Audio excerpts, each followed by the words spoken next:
মুহাম্মদ সাল্লাল্লাহু আলাইহি ওয়াসাল্লাম নিজের মন গড়া একটা শব্দ উচ্চারণ করেন না। ইন হুয়া ইল্লা ওয়াহয়ু ইউহা, তিনি শুধু অতটুকু কথা বলেন যেটা তার কাছে ওহী করা হয়। যখন থেকে নবী সাল্লাল্লাহু আলাইহি ওয়াসাল্লামের কাছে নবুয়ত এসেছে, এরপর থেকে একটা শব্দ নবী সাল্লাল্লাহু আলাইহি ওয়াসাল্লাম আল্লাহর হুকুম ছাড়া বলেন না। একদিন এক ব্যক্তি এসে জিজ্ঞাসা করছিল যে আল্লাহর কাছে সবচেয়ে নিকৃষ্ট জায়গা কোনটা আর সবচেয়ে উৎকৃষ্ট জায়গা কোনটা। নবী সাল্লাল্লাহু আলাইহি ওয়াসাল্লাম চুপ করে থাকলেন অনেকক্ষণ। তিনি চুপ করে আছেন মানে তার কাছে ওহী নাজিল হচ্ছে। কি নাজিল হচ্ছে? ওহী। কিছু কিছু সাহাবী বলতেন, যেমন একজন সাহাবীর নাম হচ্ছে যায়েদ ইবনে হারেসা। তিনি একদিন বলেছিলেন যে একদিন নবী সাল্লাল্লাহু আলাইহি ওয়াসাল্লাম আমার পাশে বসেছিলেন, তার উরু, তার পায়ের এই অংশটা আমার পায়ের উপরে ছিল।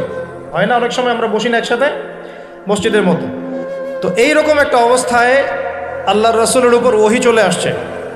তো সাহাবী বলছেন ওই সময় আমার কাছে মনে হচ্ছিল যে আমার পাটা মনে হয় ভেঙে গুঁড়া হয়ে যাবে। আমার কথা বুঝতে পারছেন না? ওহীর যে একটা ভার, ওহী আসছে, তিনি বুঝতে পারছেন যে তার ফিজিক্যালি তার মধ্যে অন্যরকম একটা স্ট্রেংথ চলে আসছে।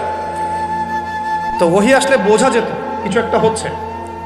তো নবী সাল্লাল্লাহু আলাইহি ওয়াসাল্লাম নবী হওয়ার পরে একটা শব্দ আল্লাহর ওহী ছাড়া কাউকে বলেন নাই। এটা হচ্ছে ইসলামের একটা প্রামাণ্যতা, মানে ইসলাম যে এতই নিখুঁত, এতই নিপুণ, এখানে যার্রা পরিমাণ বাতিল ঢোকার কোনো সুযোগ নাই। তো এই ব্যক্তি জিজ্ঞাসা করছিলেন আল্লাহর কাছে সবচেয়ে উৎকৃষ্ট জায়গা কোনটা, নিকৃষ্ট জায়গা কোনটা। নবীজি উত্তর দিচ্ছেন না, চুপ করে আছে। তার মানে ওহী নাজিল হচ্ছে এখন। বেশ কিছুক্ষণ পর তিনি বললেন, শোনো, ওই ব্যক্তি কোথায় যে প্রশ্ন করেছিল? বলা হলো ওই যে, ডেকে নিয়ে আসো। তাকে কাছে ডেকে বলা হচ্ছে, শোনো, আল্লাহর কাছে সবচেয়ে উৎকৃষ্ট জায়গা হচ্ছে মসজিদ। কোন জায়গা ভাই? মসজিদ। আর আল্লাহর কাছে সবচেয়ে নিকৃষ্ট জায়গা হচ্ছে বাজার। কোন জায়গা? বাজার। যেটা আমাদের এখন বেশি বেশি বাজার, ঘন ঘন বাজার। শেষ জামানায় বাজার ঘন ঘন হবে, কে আমাদের আলামত। বাজার ঘাট হবে খুব ঘন ঘন, বাজার থেকে বের হলেই বাজার। এটা হয় না এখন?